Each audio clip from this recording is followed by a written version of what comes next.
خلق الموت والحیات لیبلوکم ایکم احسن عملا۔ میرے بندو، ہم نے تمہارے جیون اور مرتیو کا جو نظام بنایا، تمہاری زندگی اور موت کا جو سسٹم بنایا، اس لیے بنایا ہم تمہاری پریچھا لینا چاہتے ہیں، ہم تمہارا امتحان لینا چاہتے ہیں۔ لیبلوکم ایکم احسن عملا، کہ تم میں کون اچھا عمل کرتا ہے، کون ایسا عمل کرتا ہے جو اللہ کو راضی کرنے والا، اللہ کو خوش کرنے والا ہے۔ تو ہمارا مقصد اللہ کو خوش کرنا ہے۔ ہم جب قربانی کرتے ہیں نا اپنے جانوروں کو، تو قربانی کے ٹائم ہم جو دعا پڑھتے ہیں، دعا میں ہم ایک بات کہتے ہیں، ان صلاتی و نسکی و محیای و مماتی للہ رب العالمین۔ بے شک میری نماز، میری قربانی، میرا جینا، میرا مرنا سب اللہ رب العالمین کے لیے ہے۔ تو ہماری زندگی اللہ کو راضی کرنے کے لیے، ہمیں سب سے زیادہ اگر کسی سے محبت ہونی چاہیے تو اللہ سے ہونی چاہیے۔ اگر ہم اللہ سے زیادہ محبت اپنی اولاد سے کرتے ہیں، اللہ سے زیادہ محبت اپنے مال سے کرتے ہیں، اللہ سے زیادہ محبت اپنے رشتہ داروں سے کرتے ہیں، اللہ سے زیادہ محبت اپنی شہرت اور عزت سے کرتے ہیں، میرے پیارے ساتھیوں، یہ بھی اللہ کے ساتھ شرک کرنا ہے۔ قرآن کا دوسرا پارہ اٹھاؤ، اللہ فرماتا ہے وَمِنَ النَّاسِ مَن يَتَّخِذُ مِن دُونِ اللَّهِ أَندَادًا يُحِبُّونَهُمْ كَحُبِّ اللَّهِ۔ کچھ لوگ اللہ کا درجہ دوسروں کو دینے لگتے ہیں، اللہ کے برابر دوسروں کو ٹھہرانے لگتے ہیں۔ والذین آمنوا اشد حبا للہ، جبکہ ایک مومن، ایک ایمان والا سب سے زیادہ اگر کسی سے محبت کرتا ہے تو اللہ سے کرتا ہے۔ اور اگر ہم اللہ سے محبت نہیں کریں گے، اپنی زندگی کے مقصد کو پورا نہیں کریں گے، اللہ کے دین سے پلٹ جائیں گے، تو وہی ہوگا ہمارے ساتھ جو فلسطین میں ہو رہا ہے۔ یہ اللہ کا قانون ہے۔ اللہ نے قرآن میں بتا دیا کہ اگر تم پھر جاؤ گے، ہم بدل کے دوسری قوم کو لے آئیں گے۔ یا ایھا الذین آمنوا من یرتد منکم عن دینہ فسوف یأتی اللہ بقوم، اے ایمان والو، اگر تم اللہ کے دین سے پلٹ جاؤ گے، اگر تم اللہ کے دین سے پیچھے ہو جاؤ گے، پھر جاؤ گے، اللہ تعالیٰ دوسری قوم کو لے آئے گا اور ایسی قوم کو لائے گا یحبہم ویحبونہ، اللہ ان سے محبت کرے گا، وہ اللہ سے محبت کریں گے۔ اذلۃ علی المؤمنین، جو ایمان والوں کے لیے بڑے نرم ہوں گے، عزت علی الکافرین، اور کافروں کے لیے بڑے سخت ہوں گے۔ یجاہدون فی سبیل اللہ، اللہ ایسے لوگوں کو لائے گا جو اللہ کی راہ میں جہاد کریں گے۔ ولا یخافون لومۃ لائم، اور کسی کی پرواہ نہیں کریں گے، کسی سے ڈریں گے نہیں۔ اگر ہم اللہ سے محبت نہیں کریں گے، ہم پرواہ نہیں کریں گے کہ اللہ ہم سے خوش ہے کہ نہیں، اللہ ہم سے ناراض تو نہیں ہے، اگر ہم اس بات کی پرواہ کرنا بند کر دیں گے، اللہ دوسری قوم کو لے آئے گا اور اللہ ہمیں زمین سے مٹا دے گا۔ اور آج ہم کائنات میں یہ چیز میرے بھائیوں ہم دیکھ رہے ہیں۔ تو آج کی تقریر کا میرا موضوع کیا ہے؟ وہ کون سی ایسی چیزیں ہیں جو اللہ کو پسند نہیں ہیں، جن کا نام لے کر کے اللہ نے کہا کہ یہ کام مت کرنا، یہ کام مجھے پسند نہیں ہے، میں یہ کام پسند نہیں کرتا، اگر یہ کرو گے تو میں ناراض ہو جاؤں۔ بھائی محبت کرتے ہو نا اللہ سے، اگر اللہ سے محبت کرتے ہو تو پھر پرواہ کرنی پڑے گی کہ اللہ کو کیا پسند ہے اور کیا ناپسند ہے۔ تو آج ہماری تقریر کا ٹاپک ہے اللہ کو کیا ناپسند ہے، تو سنیں گے انشاءاللہ، اور صرف سننا نہیں ہے، انشاءاللہ عمل بھی کرنا ہے۔ جتنی چیزیں بیان کی جائیں گی قرآن کی روشنی میں اور حدیث کی روشنی میں بیان کی جائیں گی، اور نمبر سے میں بیان کروں گا، اور مقصد یہ ہے کہ ان چیزوں سے ہم اپنے آپ کو بچائیں، جن چیزوں کا نام لے کر کے اللہ نے کہا کہ یہ چیز ہمیں پسند نہیں ہے۔ آئیے قرآن کا دوسرا پارہ کھولتے ہیں، اللہ فرماتا ہے وَقَاتِلُوا فِي سَبِيلِ اللَّهِ الَّذِينَ يُقَاتِلُونَكُمْ، اے ایمان والو تم ان سے جنگ کرو جو تم سے جنگ کرتے ہیں تم ان سے لڑائی کرو جو تم سے لڑائی کرتے ہیں، ولا تعتدوا، اور دیکھو لڑائی کے میدان میں حد سے تجاوز نہ کرنا، اللہ کی بنائی ہوئی حد کو پار نہ کرنا، ان اللہ لا يحب المعتدین، اللہ تعالی حد پار کرنے والوں کو پسند نہیں کرتا۔ دنیا والوں نے ایک اصول بنایا ہے، کیا اصول ہے؟ Every thing is fair in love and war, پیار میں اور جنگ میں سب جائز ہے۔ دیکھو آج جنگ میں کیا ہو رہا ہے، ایک طرف حماس نے حملہ کیا اسرائیل پر اور 400-500 لوگوں کو مارا، میڈیا کی رپورٹس نے بتایا بچے بھی مرے، عورتیں بھی مرے، اسلام کے اکارڈنگ غلط ہے بچوں کو مارنا، عورتوں کو مارنا، جو جنگ کے میدان میں نہیں آیا، جو لڑ نہیں رہا ہے اس کو نہیں مار سکتے۔ اگر حماس کے حملے میں بچے مرے ہم کنڈیم کرتے ہیں، اگر حماس کے حملے میں بے قصور مرے ہم مذمت کرتے ہیں، ہم نندا کرتے ہیں اس کی۔ مگر بدلے میں کیا ہوا؟ 500 کے بدلے میں 7,000 لوگ اب تک مارے جا چکے، میڈیا کی رپورٹ۔ پورا شہر غازہ تباہ ہو چکا ہے، ہاسپٹلوں کے اوپر بمباری ہو رہی ہے، چھوٹے چھوٹے معصوم بچے مر رہے ہیں اور دنیا کے کانوں پر کوئی فرق نہیں پڑ رہا ہے۔ تو میرے بھائی یہ جنگ ہے، جنگ میں لوگ کہتے ہیں سب جائز ہے، بچے مرے جائز ہے، عورتیں مرے جائز ہے۔ میرے نبی نے کیا فرمایا؟ میرے نبی جب جنگ کے میدان میں اپنے صحابہ کو بھیجتے تو کیا فرماتے ہیں؟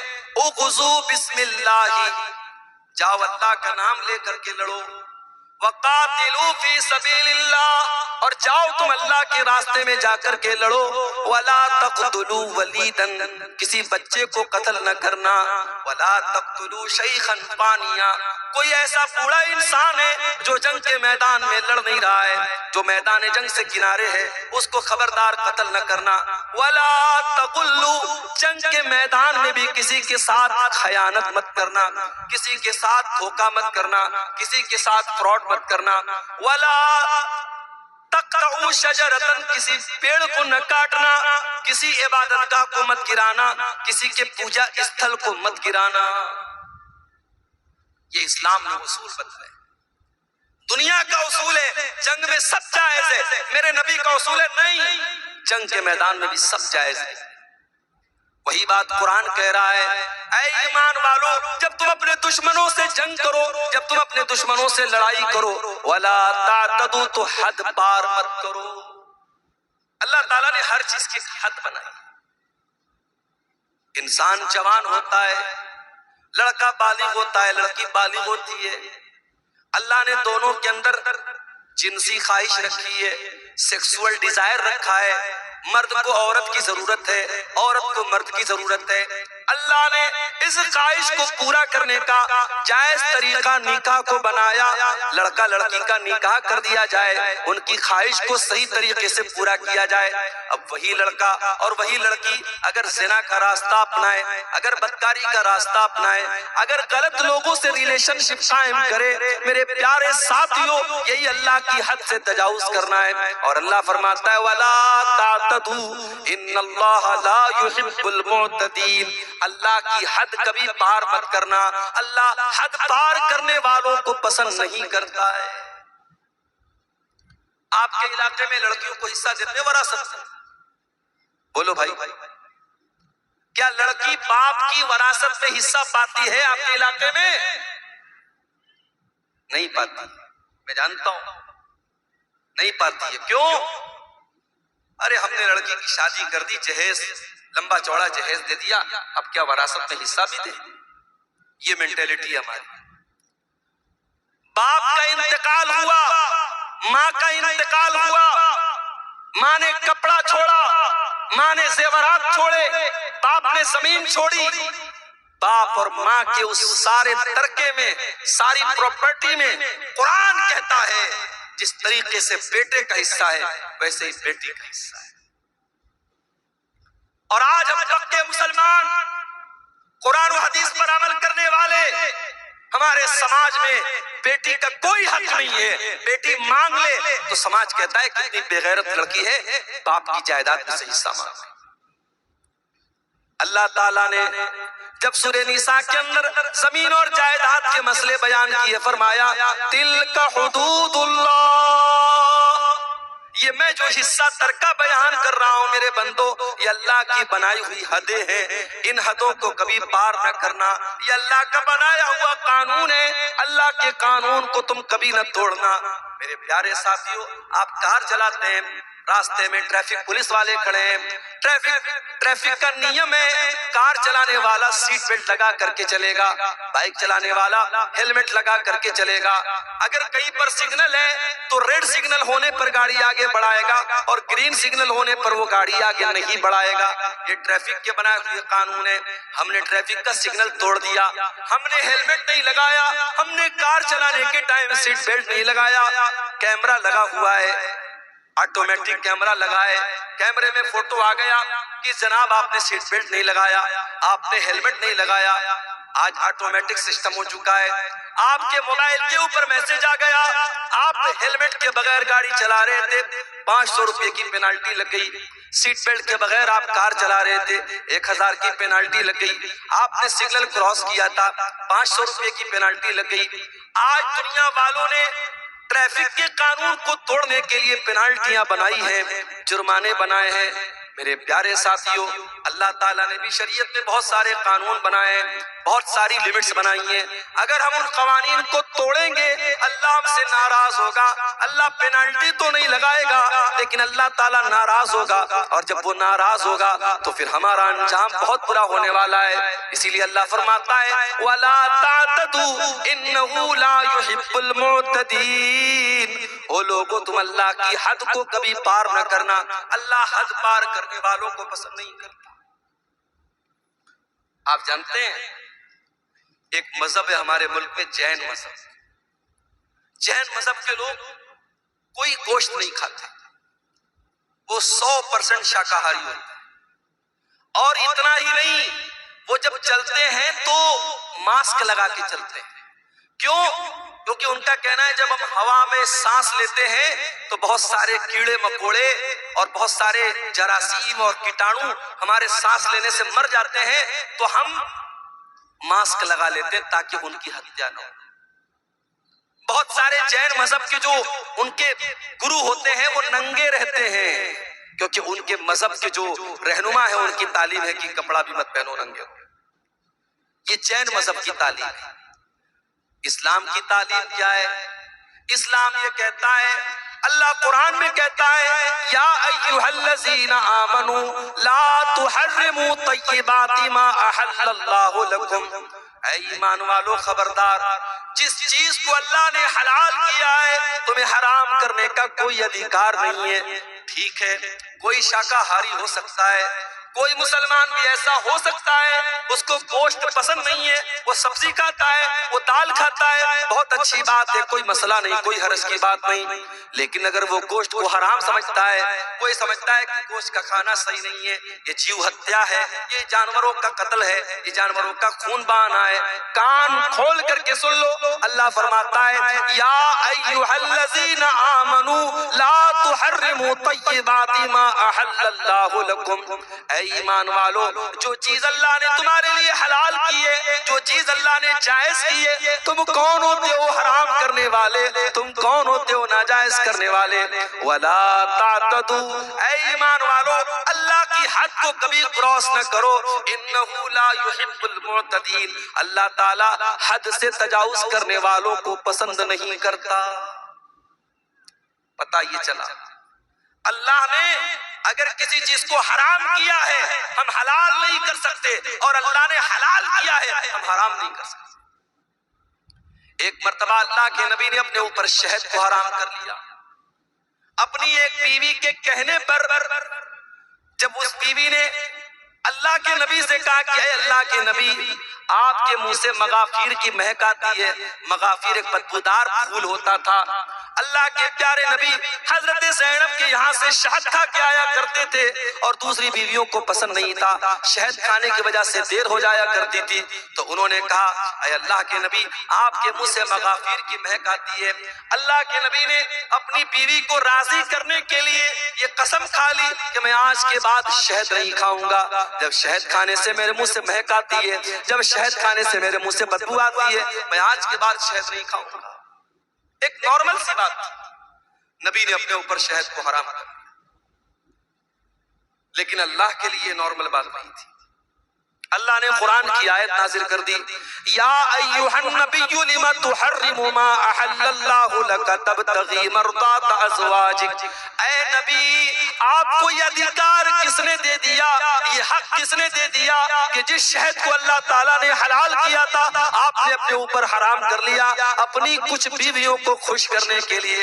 اے نبی، آپ کو بھی اللہ کے حلال کیے ہوئے چیز کو حرام کرنے کا ادھیکار نہیں ہے۔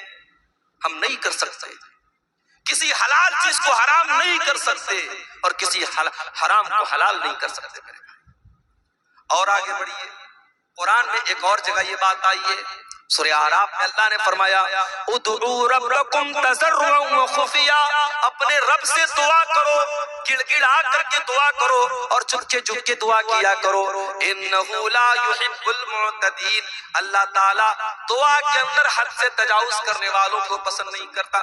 کچھ لوگ دعا کے اندر بھی حد سے تجاوز کرتے ہیں۔ معاف کیجئے گا، آپ کے یہاں چندے کا جو طریقہ ہوتا ہے، بنگلہ زبان کے جو مقرر آتے ہیں وہ دعا کرتے ہیں، اس پر بھی تحقیق ہونی چاہیے کہ یہ طریقہ دعا کا صحیح ہے۔ دعا کے اندر حد سے تجاوز نہیں ہونا چاہیے، دعا میں ہم کوئی ایسی چیز نہیں مانگیں گے جو مناسب نہ ہو۔ ایک صحابی نے اپنے بیٹے کو دیکھا، بیٹا دعا کر رہا ہے، اے اللہ جنت میں داہنے طرف سفید رنگ کا محل مجھے عطا فرما دے، جنت کے اندر وائٹ ہاؤس مجھے دے دے۔ صحابی نے بیٹے کو یہ دعا کرتے ہوئے سنا، کہا ہے میرے بیٹے تو کیا دعا کر رہا ہے؟ کہا ابا جان میں دعا کر رہا ہوں کہ اللہ تو مجھے جنت کے داہنے سائیڈ میں ایک سفید رنگ کا محل عطا فرما۔ کہا بیٹا یہ دعا کرنا صحیح نہیں ہے بیٹا، میں نے اللہ کے نبی کو یہ فرماتے ہوئے سنا تھا کہ قیامت کے پہلے ایک ایسا دور آئے گا لوگ دعا کے اندر حد سے تجاوز کریں گے اور لوگ وضو کرنے میں حد سے تجاوز کریں گے۔ اے میرے بچے، جب تجھے دعا کرنا ہو تو سمپل یہ دعا کر، اے اللہ میں جنت کا سوال کرتا ہوں، میں جہنم سے تیری پناہ مانگتا ہوں۔ اس میں اتنی ڈیٹیل مت بیان کرو، اپنی دعا میں یہ مت کہو کہ اے اللہ جنت کے داہنے سائیڈ میں مجھ کو یہ محل عطا فرما، یہ دعا کے اندر حد سے تجاوز کرنا ہے۔ بعض لوگ دعا کرتے ہیں، کہتے ہیں اے اللہ اپنے نبی کے صدقے میری یہ دعا قبول کر۔ یہ صدقہ کیا ہے بھائی؟ نبی کے صدقے کیسے دعا ہوتی؟ غلط ہے، یہ دعا میں حد سے تجاوز ہے۔ آپ دعا میں اگر وسیلہ لگانا چاہتے ہیں اپنے کسی نیک عمل کا وسیلہ لگائیے۔ اے اللہ میں نے جاڑے میں کمبل بانٹے تھے غریبوں کو، اے اللہ رات کا سناٹا تھا، کوئی غریب لیٹا ہوا تھا، میں نے جا کے کمبل اس کو اڑا دیا تھا، اے اللہ کوئی دیکھنے والا نہیں تھا، کوئی کیمرہ والا نہیں تھا، کوئی ریکارڈنگ کرنے والا نہیں تھا، اے اللہ میں نے تجھ کو راضی کرنے کے لیے، تجھ کو خوش کرنے کے لیے اس غریب کی مدد کی تھی، اے اللہ تو میری مغفرت فرما دے، اے اللہ تو میری مصیبت کو دور فرما دے۔ ایسے نیک عمل کا وسیلہ آپ لگا سکتے ہیں۔ تو دعا کے اندر بھی حد سے تجاوز نہیں ہونا چاہیے۔ تو پہلی چیز جو اللہ تعالیٰ کو بہت ناپسند ہے میرے بھائیوں، وہ کیا ہے؟ حد سے تجاوز کرنا۔ اور آگے بڑھیں، اللہ کو دوسری چیز جو بہت زیادہ ناپسند ہے، قرآن کا دوسرا پارہ کھولو، اللہ فرماتا ہے وَإِذَا تَوَلَّا فِي الْأَرْضِ سَعَىٰ۔ منافقوں کے بارے میں اللہ نے فرمایا کہ منافق آدمی جب زمین میں چلتا ہے تو وہ کیا کرتا ہے؟ لِيُفْسِدَ فِي الْأَرْضِ وَيُهْلِكَ الْحَرْثَ وَالنَّسْلَ وَاللَّهُ لَا يُحِبُّ الْفَسَادَ۔ وہ منافق آدمی، وہ مشرک آدمی، وہ زمین میں فساد مچاتا ہے، وہ لوگوں کو قتل کرتا ہے، وہ بچوں کو قتل کرتا ہے۔ وَاللَّهُ لَا يُحِبُّ الْفَسَادَ، اللہ کو فساد پسند نہیں ہے، اللہ کو زمین کے اندر فساد پسند نہیں ہے، اللہ کو فسادی لوگ پسند نہیں ہے، جو فساد مچاتے ہوں، جو بے قصوروں کا خون بہاتے ہوں، جو نردوش لوگوں کی ہتیا کرتے ہوں۔ جاؤ کوئی میڈیا والوں کو قرآن کی آیت بتا دے، وَإِذَا تَوَلَّا، سعى في الارض ليفسد فيها ويهلك الحرث والنسل. یہ منافقوں کی پہچان ہے، یہ مشرکوں کی پہچان ہے، یہ اللہ کے دشمنوں کی پہچان ہے. بچوں کو قتل کرنا، فساد مچانا، آتنک مچانا. اللہ کا ماننے والا کبھی آتنکوادی نہیں ہو سکتا، اللہ کا ماننے والا کبھی دہشت گرد نہیں ہو سکتا. ارے اللہ کے ماننے والے ایک چیونٹی کو بھی بلا وجہ نہیں مارتے. یاد کرو سلیمان علیہ السلام کا واقعہ. سلیمان علیہ السلام جا رہے ہیں اور راستے میں چیونٹیوں کی ایک وادی کے پاس سے ان کا گزر ہوتا ہے. سلیمان علیہ السلام کو اللہ تعالیٰ نے ایک اسپیشل نالج دی تھی، وہ چیونٹیوں کی بولی کو بھی سن لیتے تھے، سمجھ لیتے تھے. حتی اذا اتوا علی واد النمل قالت نملۃ یا ایھا النمل ادخلوا مساکنکم. جب سلیمان کا لشکر چیونٹیوں کی وادی کے پاس سے گزرا تو چیونٹیوں کی رانی نے اپنی چیونٹیوں سے کہا، اے چیونٹیوں جلدی جلدی اپنے بل میں داخل ہو جاؤ. لا یحطمنکم سلیمان وجنودہ وہم لا یشعرون. کہیں ایسا نہ ہو کہ سلیمان اور ان کا لشکر اپنے پاؤں سے تمہیں روٹ ڈالے، تمہارے اوپر چڑھ جائے، تمہیں ختم کر دے اور ان کو پتہ نہ چلے. وہم لا یشعرون، ان کو پتہ نہ چلے. اس کا مطلب کہ جان بوجھ کر سلیمان علیہ السلام چیونٹی کو بھی تکلیف نہیں پہنچا سکتے. او میرے میڈیا والے بھائیوں، او دنیا میں اسلام کے خلاف پروپیگنڈا کرنے والے نیوز چینل والوں، کبھی اس طریقے کے ویڈیو کو بھی اپنے چینلوں پر لگایا کرو، کبھی ان باتوں کو بھی اپنے چینلوں پر لگایا کرو. سلیمان علیہ السلام کا لشکر چیونٹی کی ہتیا نہیں کر سکتا. ایک نبی کا ماننے والا جب چیونٹی کی ہتیا نہیں کر سکتا، کسی نردوش کی ہتیا کیسے کر سکتا ہے؟ واللہ لا یحب الفساد. اللہ کو فساد مچانے والے، آتنک مچانے والے پسند نہیں ہیں. اسلام تو وہ مذہب ہے میرے بھائی. ایک نردوش کی ہتیا، ایک بے قصور کا خون بہانے والا پوری مانوتا کا ہتھیارہ ہے، پوری انسانیت کا قاتل ہے. اللہ فرماتا ہے من قتل نفسا بغیر نفس او فساد فی الارض فکأنما قتل الناس جميعا. جس نے ایک نردوش کی ہتیا کی، اس نے پوری انسانیت کو قتل کر دیا. اس نے اتنا بڑا پاپ کر دیا کہ پوری انسانیت کو قتل کر دیا. ومن احیاها فکأنما احیا الناس جميعا. اور ایک انسان کی جان بچانے والا پوری انسانیت کی جان بچانے والا ہے. میرے پیارے ساتھیوں، دنیا میں پہلا مرڈر کس نے کیا تھا؟ قابیل نے اپنے بھائی حابیل کا کیا تھا، اور عورت کے چکر میں کیا تھا، لڑکی کے چکر میں کیا تھا. عورت کے چکر میں قابیل نے حابیل کو قتل کیا تھا، دنیا کا پہلا مرڈر کیا تھا. اللہ کے نبی فرماتے ہیں اب قیامت تک جتنے مرڈر ہوں گے، جتنے قتل ہوں گے، ہر مرڈر اور ہر قتل کا ذمہ دار قابیل ہوگا، جو کہ پہلا قتل اس نے کیا تھا. پتہ یہ چلا کہ جو برائی کی شروعات کرتا ہے، جو کسی غلط کام کی شروعات کرتا ہے، اس کے اوپر قیامت تک اور جب تک وہ غلط کام ہوتا رہے گا، اس کا وبال اس کے اوپر پڑتا رہے گا، اس کی سزا اس کو ملتی رہے گی. اس لیے برائی کرنے سے زیادہ خطرناک برائی کی اسٹارٹنگ کرنا ہے. حضرت لوط علیہ السلام کی جو قوم تھی، اغلام بازی کی اور لڑکے کا لڑکے کے ساتھ بدکاری کرنا اور مرد کا مرد کے ساتھ بدکاری کرنا، ان کی قوم کے پہلے یہ گندا کام دنیا میں کبھی نہیں ہوتا تھا.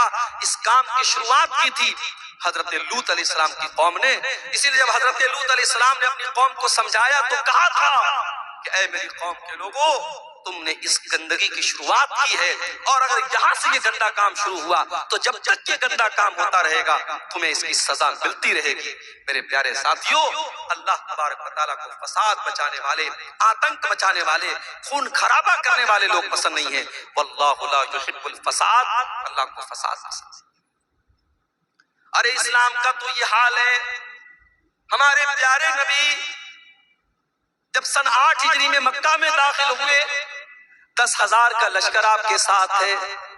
مکہ کے اندر آپ بڑی فاتحانہ شان کے ساتھ داخل ہو رہے ہیں.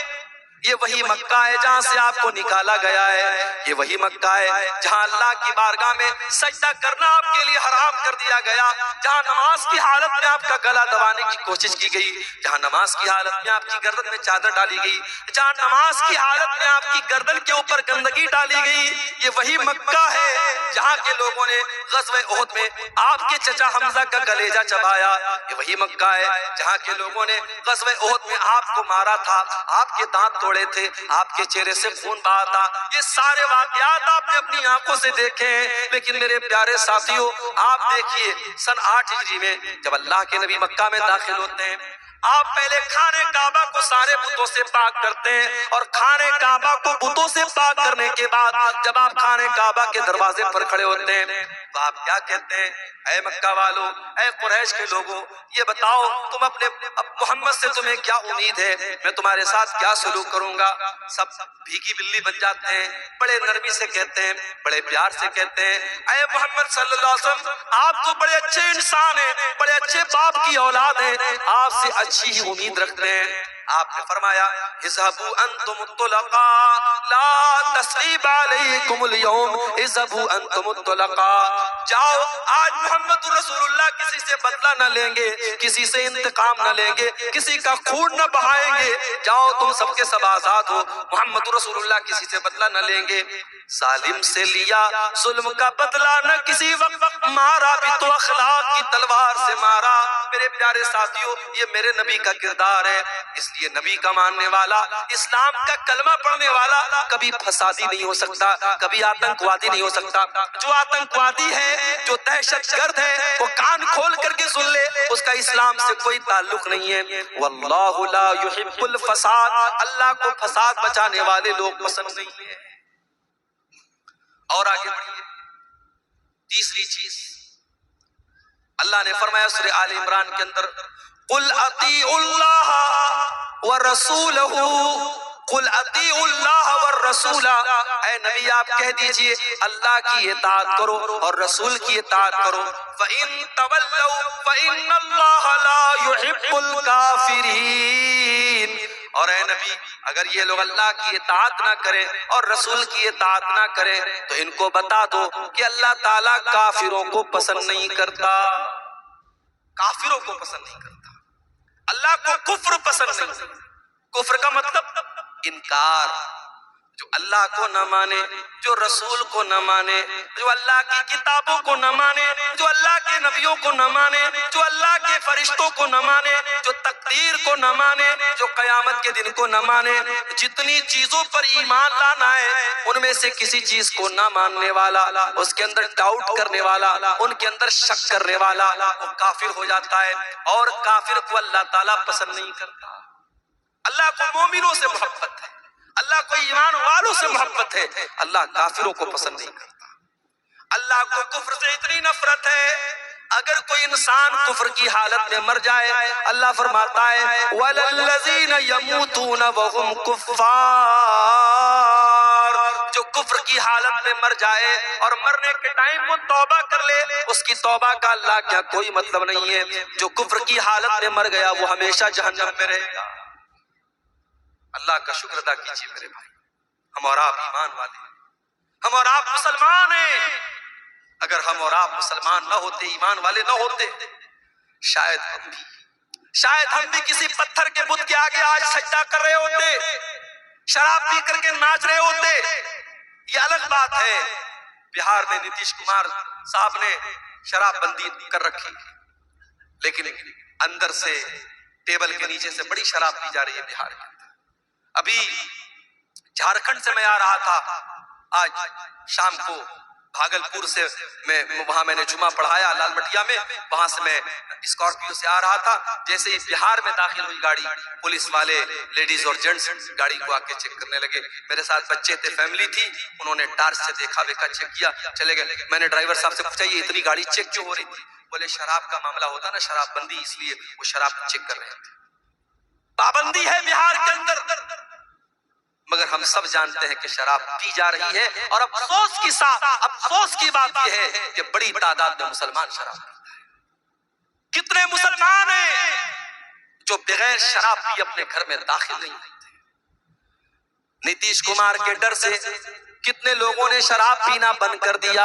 میرے پیارے ساتھیوں، اللہ کے ڈر سے مسلمان شراب پینا بند نہ کر پایا. کتنے افسوس کی بات ہے، سرکار کا ڈنڈا پڑا تو شراب بند ہو گئی، لیکن اللہ تعالیٰ کے عذاب کا ڈر ہمیں شراب نہ چھڑا سکا. 1400 سال پہلے کے حالات دیکھو، جب اللہ تعالیٰ نے قرآن کی آیت نازل کی کہ اے ایمان والو، انما الخمر والمیسر والانصاب والازلام رجس من عمل الشیطان. اے ایمان والو، یہ شراب کا پینا، یہ جوا کا کھیلنا، یہ پانسے کے تیر کے ذریعے قسمت کا حال معلوم کرنا، یہ غیر اللہ کے آستانے پر جانوروں کو ذبح کرنا، یہ سب گندے کام ہیں، شیطان کے کام ہیں. فجتنبو، ان سے بچو. جب قرآن کی آیت نازل ہوتی ہے، جب سورہ مائدہ کی آیت نازل ہوتی ہے، صحابہ کرام جو ایک زمانے سے شراب پیتے چلے آئے تھے، جب اللہ نے قرآن میں یہ آیت نازل کر دی کہ شراب گندی چیز ہے، شیطان کا کام ہے، شراب سے بچو تبھی تم کامیاب ہو سکتے ہو، صحابہ نے اپنی اپنی شراب کو نکال کے گلیوں میں پھینک دیا، شراب کے برتنوں کو توڑ دیا. یہاں تک کہ کچھ صحابہ شراب کا بزنس کرتے تھے، شراب کا کاروبار کرتے تھے، ان کے پاس لاکھوں کی شراب تھی، ہزاروں کی شراب تھی، انہوں نے ساری شراب کو برباد کر دیا. کہا جب شراب حرام ہے تو شراب کا بزنس بھی حرام ہے، شراب کا کاروبار بھی حرام ہے. انہوں نے ساری شراب کو پانی کی طرح بہا دیا.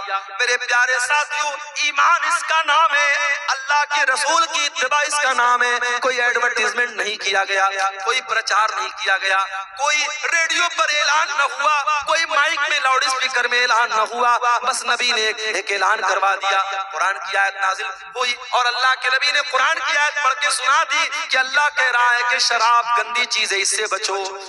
اس سے بڑھ کے گندی چیز کیا ہوگی میرے بھائی؟ آج شراب پی کر کے آدمی گھر میں آتا ہے، زبان سے گندی گندی گالیاں نکالتا ہے، شراب پی کے گھر میں آتا ہے، اپنی بہن اور بیٹی کو بھی گندی گندی باتیں کہتا ہے، شراب پی کر کے گھر میں آتا ہے، اپنے بچوں کے سامنے نازیبا باتیں کرتا ہے، شراب پی کر کے اپنی بیوی کی کمائی کھاتا ہے، شراب پی کر کے اپنی ساری کمائی کو لٹا دیتا ہے. اسی لیے حضرت عثمان غنی کہا کرتے تھے ان الخمر ام الخبائث، یہ شراب تو تمام برائیوں کی جڑ ہے. جو شراب پی لیتا ہے وہ زنا بھی کر سکتا ہے، جو شراب پی لیتا ہے وہ قتل بھی کر سکتا ہے، جو شراب پی لے گا وہ دنیا کا کوئی بھی گندا کام کر لے گا.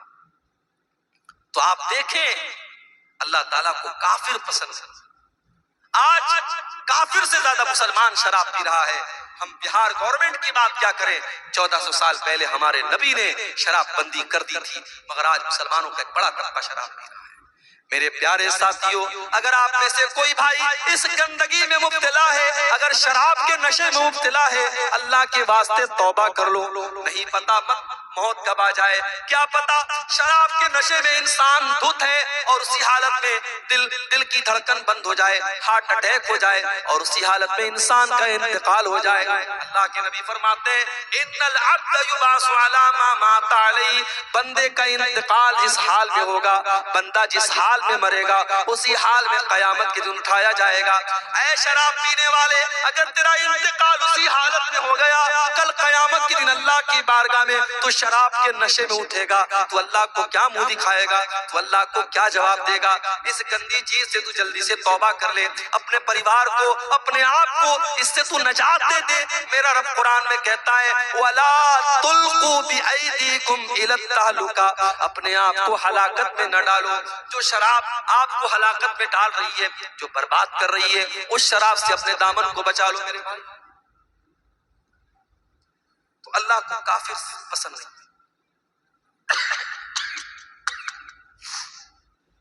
اللہ کو کافر پسند نہیں. اگر کفر کی حالت میں آدمی مر گیا، انجام کیا ہوگا؟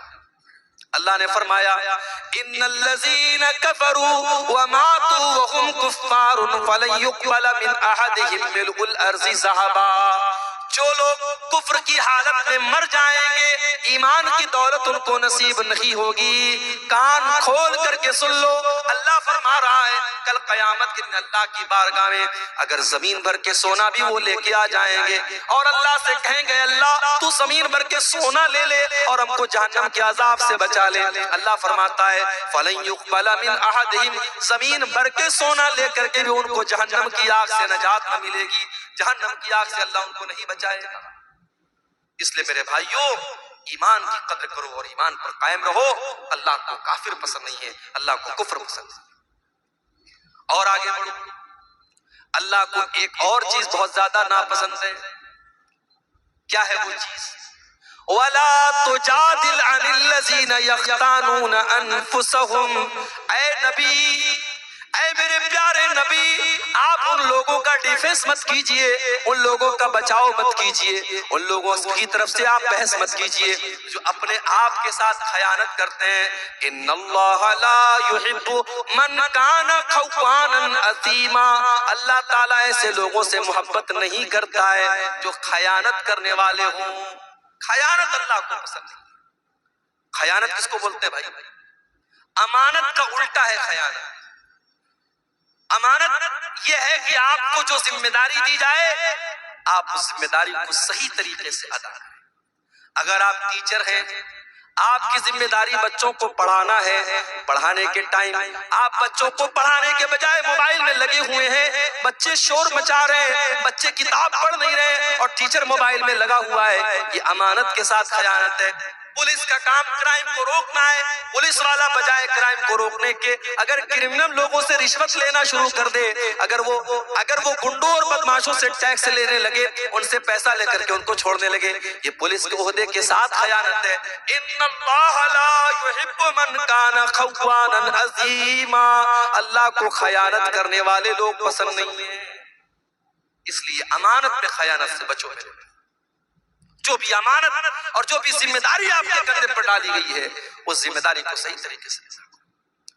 ہمارے کچھ بھائیوں نے ہم کو بتایا اسی بہار کی سرزمین پر، اسی جھارکھنڈ کی سرزمین پر یہ کام بھی ہو رہا ہے. ایک مسجد کا 4 بار فوٹو لیا جا رہا ہے اور 4 بار سعودی عرب سے اس کا پیسہ اٹھایا جا رہا ہے. ایک بار ٹیوب ویل لگایا جا رہا ہے، ایک بار اس کو پنک کلر سے پینٹ کیا جا رہا ہے، پھر گرین کلر سے پینٹ کیا جا رہا ہے، پھر لال کلر سے پینٹ کیا جا رہا ہے. ٹیوب ویل تو ایک بار لگا لیکن اس کا پیسہ 5 بار اٹھایا جا رہا ہے. یہ 420 یہ اللہ کے دین کے نام پہ ہو رہی ہے، صدقہ خیرات کے نام پہ ہو رہی ہے، زکات کے نام پر ہو رہی ہے. میرے پیارے ساتھیوں، اس بے ایمانی کا حساب قیامت کے دن دینا پڑے گا. ان علماء کو بھی دینا پڑے گا، ان مشروعات کا کام کرنے والوں کو بھی دینا پڑے گا جو آج امت کے پیسے کے ساتھ اتنی بڑی خیانت کر رہے ہیں. آج کتنی مسجدیں جو باہر سے فنڈ آیا 30 لاکھ کا لیکن اس میں دیا گیا صرف 10 لاکھ روپے اور میٹیریل کو بالکل ہلکا کر دیا گیا. پتہ یہ چلا 5 سال کے بعد مسجد کی چھت بیٹھ گئی، 5 سال کے بعد مسجد کی زمین بیٹھ گئی، 5 سال کے بعد مسجد کی دیوار گر گئی. پیسہ آیا 30 لاکھ، لگایا گیا 10 لاکھ اور 20 لاکھ کو بیچ میں سے غائب کر دیا گیا. میرے پیارے ساتھیوں، کیا یہ خیانت نہیں ہے؟ ان اللہ لا يحب من کان خوانا اثیما. اللہ تعالیٰ خیانت کرنے والوں کو پسند نہیں کرتا. اور ایک بات اور کہنا چاہتا ہوں، یہاں بہت سارے ہمارے بزرگ بھائی بھی بیٹھے ہیں، اولاد والے بیٹھے ہیں، ہماری کچھ مائیں بھی بیٹھی ہوں گی. وہ مائیں ہیں جن کی گھر میں بیٹیاں ہیں. اگر آپ ایک بیٹی کی ماں ہیں، اگر آپ ایک بیٹے کے باپ ہیں، یہ بیٹے اور بیٹی بھی آپ کے کندھے پر اللہ کی امانت ہے. اللہ نے اگر آپ کو اولاد دیا ہے، اللہ اولاد کے بارے میں سوال کرے گا. اللہ کے نبی فرماتے ہیں کلکم راع و کلکم مسئول عن رعیتہ. او لوگو، تم سب کے سب ذمہ دار ہو اور تم سے تمہاری ذمہ داری کے بارے میں سوال کیا جائے گا. فالرجل راع علی اہل بیتہ. انسان اپنے گھر والوں کا ذمہ دار ہے، اپنی فیملی کا ذمہ دار ہے، اپنے پریوار کا ذمہ دار ہے اور انسان سے اس کے پریوار کے بارے میں سوال کیا جائے گا. والمرأة راعیۃ علی بیت زوجها. اور عورت اپنے گھر کی ذمہ دار ہے. شوہر تو نوکری پہ چلا گیا، شوہر تو دکان پہ چلا گیا، شوہر تو کاروبار پہ چلا گیا، گھر میں 24 گھنٹے رہنے والی تو عورت ہے. گھر میں جوان بیٹی کس سے باتیں کر رہی ہے، رات کو کہاں 2 بجے تک موبائل پہ لگی ہوئی ہے، رات کو وہ کہاں جا رہی ہے. آج اگر ماں اس بات کی پرواہ نہیں کرتی اور بیٹی رات پر غیر محرموں سے چیٹنگ کر رہی ہے، کان کھول کر کے سن لو میری ماؤں، بیٹی تو گنہگار ہوگی، بیٹی کی ماں کو بھی اللہ کا حساب دینا پڑے گا. ان اللہ لا يحب من کان خوانا اثیما. اللہ تعالیٰ کو خیانت کرنے والے پسند نہیں ہیں. اور آگے اللہ کو ایک اور چیز بہت ناپسند ہے اور وہ چیز ہے اسراف، حد سے تجاوز کرنا. یا بنی آدم خذوا زینتکم عند کل مسجد، اے آدم کے بیٹو جب تم مسجد میں جایا کرو، جب تم نماز پڑھنے جایا کرو تو اپنی زینت کو اپنا لیا کرو۔ لوگ اکثر یہ سوال کرتے ہیں شیخ صاحب نماز میں ٹوپی کا لگانا کیسا ہے؟ بھائی صاحب ٹوپی کا لگانا فرض نہیں ہے، ٹوپی کا لگانا واجب نہیں ہے، ٹوپی کا لگانا سنت نہیں ہے، مگر ٹوپی ہمارے کلچر کا ایک حصہ ہے۔ ہمارے دیش میں، ہمارے ملک میں مسلمان کی پہچان ہوتی ہے ٹوپی سے، ہمارے کلچر کا، ہماری سنسکرتی کا، ہماری تہذیب کا ایک حصہ ہے۔ آپ شادی میں ٹوپی لگا رہے ہیں، آپ جنازے میں ٹوپی لگا رہے ہیں، اور مسجد میں آپ آتے ہیں تو جان بوجھ کے آپ کھلے سر نماز پڑھ رہے ہیں، یہ مناسب نہیں ہے۔ اللہ قرآن میں کہتا ہے یا بنی آدم خذوا زینتکم عند کل مسجد، اے بنی آدم، اے آدم کی اولاد، جب تم مسجد میں جایا کرو، جب تم نماز پڑھنے جایا کرو تو اپنی زینت کو اپنا لو، ایسا لباس پہنو جس لباس کو پہن کر کے تم اچھے لگو۔ بھائی نماز تو بنیان میں بھی ہو جائے گی، اگر مرد کا ناف سے لے کر کے گھٹنے تک کا حصہ ڈھکا ہوا ہے اور کندھا ڈھکا ہوا ہے تو نماز تو ایسے بھی ہو جائے گی، مگر آپ بنیان پہن کے اور ایک چھوٹا سا گمچھا باندھ کر کے مسجد میں آئیں، یہ مناسب نہیں۔ آپ اس ڈریس میں آئیں جو آپ کی بہترین ڈریس ہے، جس ڈریس میں آپ اچھے لوگوں کے پاس اٹھتے ہیں، بیٹھتے ہیں۔ اللہ کہہ رہا ہے اے آدم کی اولاد، جب تم مسجد میں آؤ تو اپنی زینت کو اپنا وَكُلُوا وَاشْرَبُوا، اور خوب کھاؤ خوب پیو، وَلَا تُسْرِفُوا، لیکن کھانے اور پینے میں حد سے تجاوز نہ کرو، اسراف نہ کرو، فضول خرچی نہ کرو، إِنَّهُ لَا يُحِبُّ الْمُسْرِفِينَ، اللہ تعالیٰ فضول خرچی کرنے والوں کو پسند نہیں کرتا۔ ایک مرتبہ میرا پروگرام تھا کلکتہ میں، مٹیا برج ایک علاقہ ہے، وہاں بڑا اچھا علاقہ ہے، مسلمانوں کی بڑی آبادی ہے اور ماشاءاللہ سب پیسے والے لوگ ہیں، سب بزنس مین لوگ ہیں۔ میں گیا، میرا پروگرام تھا تو وہاں ایک مسلمان سیٹھ جی تھے، مجھے لوگوں نے بتایا کہ ان کی بیٹی کی شادی ہوئی تو انہوں نے 5 کروڑ روپے کا زیور اپنی بیٹی کو بنا کے دیا۔ 5 کروڑ روپے کا زیور انہوں نے اپنی بیٹی کو دیا، یہ دکھانے کے لیے سامنے بہت پیسے والا تھا۔ بھائی دولت ہے تمہارے پاس، اس کا مطلب یہ نہیں ہے کہ تم اس کو جہاں چاہے اور جیسے چاہو اڑا دو۔ اس امت میں آج کتنی قریب بہنیں ہیں جو اپنے بچوں کا خرچ چلانے کے لیے دوسروں کے گھر میں جا کے صفائی کا کام کرتی ہیں، برتن مانجتی ہیں، تب ان کا پریوار چلتا ہے۔ اس امت میں آج بھی کتنے بچے ہیں جو ایک ٹائم کا کھانا کھاتے ہیں، دوسرے ٹائم کا کھانا انہیں نصیب نہیں ہوتا۔ اس امت میں آج بھی کتنے لوگ ہیں جن کے سر پر چھت نہیں ہے، جن کے پاس اپنا مکان نہیں ہے، جو سڑکوں اور چوراہوں پر رات میں کھلے آسمان کے نیچے رات گزارتے ہیں۔ جس امت کا یہ حال ہو، جس قوم کا یہ حال ہو، اس قوم کے لوگ، اس قوم کے امیر امرا 5 کروڑ روپے کے زیورات اپنی بیٹیوں کو شادی میں دے رہے ہیں، پوری زیورات سے اپنی بیٹی کو لاد دے رہے ہیں۔ کیا یہ فضول خرچی نہیں ہے میرے بھائی؟ اللہ کے نبی فرماتے ہیں قیامت کے دن انسان لا تزول قدم ابن آدم من عند ربہ یوم القیامہ، قیامت کے دن انسان 5 سوالوں کا جواب دیے بغیر اپنی جگہ سے ٹس سے مس نہیں ہو سکتا۔ 5 سوالوں کا جواب سب کو دینا ہے، مجھے بھی دینا ہے، آپ کو بھی دینا ہے، عالم کو بھی دینا ہے، جاہل کو بھی دینا ہے، عام آدمی کو بھی دینا ہے اور وی آئی پی کو بھی دینا ہے۔ 5 سوالوں کا جواب سب کو دینا ہے۔ پہلا سوال عن عمرہ فیما افنا، تو نے اپنی زندگی کو کہاں گزارا۔ دوسرا سوال وعن شبابہ فیما ابلا، تو نے اپنی جوانی کو کہاں گزارا۔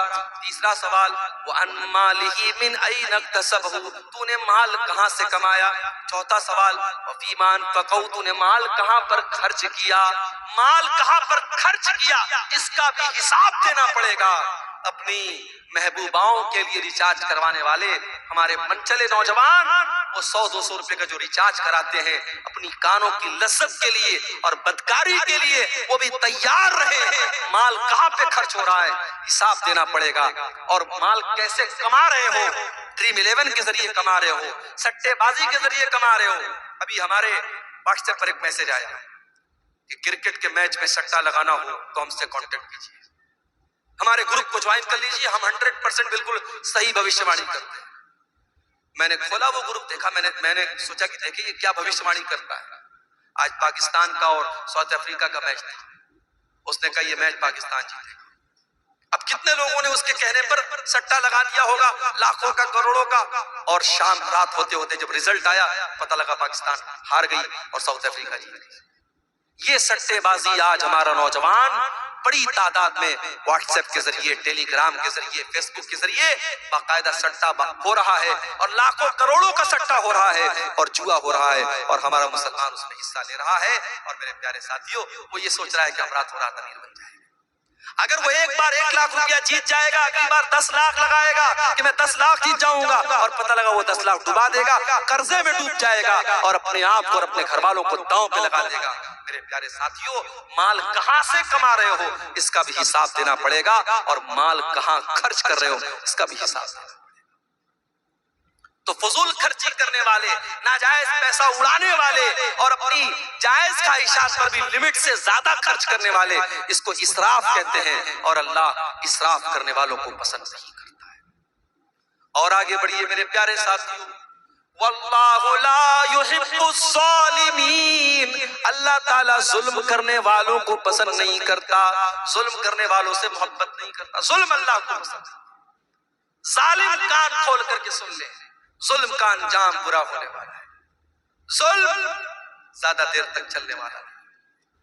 جس فلسطین کے اندر اسرائیلیوں کو پناہ ملی، یہودیوں کو پناہ ملی، جب آج سے 50-60 سال پہلے، 70 سال پہلے جب ان کو ہٹلر نے مار مار کے بھگایا اور وہ لٹے کٹے پٹے یہودی، ان کو اگر کہیں سر چھپانے کی جگہ ملی، اسی فلسطین کے اندر ان کو جگہ ملی. تو آج انہوں نے ناجائز طریقے سے فلسطین کے بقیہ حصوں پر دھیرے دھیرے قبضہ کرنا شروع کر دیا، اور وہاں کے جوانوں اور بچوں اور عورتوں کا خون تب سے لے کر کے وہ آج تک بہا رہے ہیں. اللہ نے ایسے ہی اس قوم کو مغضوب علیہم نہیں کہا ہے، یہ مغضوب علیہم قوم ہے، اس قوم پر اللہ کا غضب اترا ہے. میرے پیارے ساتھیوں، یہ ظلم ہو رہا ہے جو آج ہم فلسطین کی سرزمین پر دیکھ رہے ہیں. اور کان کھول کر کے سن لو، ظلم کا انجام کبھی بھی اچھا ہونے والا نہیں ہے. اللہ کے نبی فرماتے ہیں اتقوا الظلم فإن الظلم ظلمات یوم القیامہ، ظلم کرنے سے بچو، قیامت کے دن ظلم کرنے والا اندھیروں میں رہے گا. ظلم کرنے والے کو لائٹ نصیب نہیں ہوگی. کبھی رات میں جب آپ کار چلا رہے ہو یا بائک چلا رہے ہو اور بالکل جنگل میں سنسان راستے میں آپ جا رہے ہو، اچانک اپنی بائک کی لائٹ آپ بند کر دیجیے، اپنی کار کی ہیڈ لائٹ آپ بند کر دیجیے. 10 سیکنڈ کے لیے آپ ڈر جائیں گے میرے بھائی، آپ ڈر جائیں گے. چاروں طرف خوب اندھیرا ہو اور آپ کے پاس کوئی لائٹ نہ ہو، کوئی روشنی نہ ہو، آپ ایک قدم چل نہیں سکتے. قیامت کا دن ہوگا، وہ انسان کتنا بد نصیب ہوگا جس کو روشنی نصیب نہیں ہوگی. اللہ نے کہا ظالم کو قیامت کے دن کوئی روشنی نصیب نہیں ہوگی. دنیا میں جتنا ظلم کرنا ہے کر لو، طاقت کا نشہ، کرسی کا نشہ، پاور کا نشہ، جتنا اس نشے پر اڑنا ہے اڑ لو، مگر یاد رکھو ناؤ کاغذ کی صدا چلتی نہیں، ظلم کی ٹہنی کبھی پھلتی نہیں. اللہ کو ظلم کرنے والے لوگ پسند نہیں ہیں میرے پیارے ساتھیوں. اس کائنات کا میں اللہ کا یہ نظام اور اللہ کی یہ سنت رہی ہے، اللہ کا قانون رہا ہے. اللہ نے مشرک اور کافر کو حکومت دی ہے، لیکن اللہ نے ظالم کو حکومت میں نہیں رہنے دیا ہے. ظالم کا انجام بڑا بھیانک ہوا ہے. برسوں ہزاروں برس پہلے فرعون نام کا ایک ظالم تھا جس نے چھوٹے چھوٹے بچوں کو قتل کروایا تھا. جب اس کے دربار میں کسی کاہن نے، کسی جادوگر نے کہا تھا، کسی بھوشیوانی کرنے والے نے کہا تھا کہ اے فرعون، تیری حکومت میں ایک بچہ پیدا ہونے والا ہے جو آگے چل کر کے تیری حکومت کو ختم کرے گا، تو فرعون جو اپنے آپ کو خدا کہتا تھا، اپنے آپ کو رب کہتا تھا، اس نے آرڈر دے دیا اور چھوٹے چھوٹے بچوں کو قتل کروانے کا حکم دے دیا. مگر اللہ کو اس ظالم کو ختم کرنا تھا. اللہ نے ایسا پلان بنایا، اللہ نے ایسی تدبیر بنائی کہ اسی ظالم کے گھر میں حضرت موسیٰ علیہ السلام اسی کے پیسے سے پرورش پاتے ہیں، اور پھر آگے چل کے حضرت موسیٰ علیہ السلام جب اللہ کے نبی بنتے ہیں اور فرعون کو دعوت دیتے ہیں اور فرعون حضرت موسیٰ کی دعوت کو ٹھکرا دیتا ہے، انجام کتنا بھیانک ہوتا ہے کہ دریائے قلزم میں پانی کے اندر فرعون ڈوب کر کے مر جاتا ہے. میرے پیارے ساتھیوں، ظالم کا انجام بہت ہی بھیانک ہونے والا ہے. واللہ لا يحب الظالمین، اللہ کو ظلم کرنے والے لوگ پسند نہیں. اور آگے بڑھیے، اللہ کو تکبر کرنے والے، گھمنڈ کرنے والے، اہنکار کرنے والے لوگ بھی پسند نہیں ہیں۔ حضرت لقمان اپنے بچے کو نصیحت کرتے ہیں تو کیا کہتے ہیں؟ وَلَا تُصَعِّرْ خَدَّكَ لِلنَّاسِ وَلَا تَمْشِ فِي الْأَرْضِ مَرَحًا، اے میرے بچے تو گال پھلا کر کے لوگوں سے نہ ملا کر اور زمین میں اکڑ کر کے نہ چلا کر، اِنَّ اللَّهَ لَا يُحِبُّ مَنْ كَانَ مُخْتَالًا فَخُورًا، اللہ تعالیٰ گھمنڈی لوگوں سے محبت نہیں کرتا، گھمنڈی لوگوں کو پسند نہیں کرتا، گھمنڈی لوگ اللہ کو پسند نہیں کرتے۔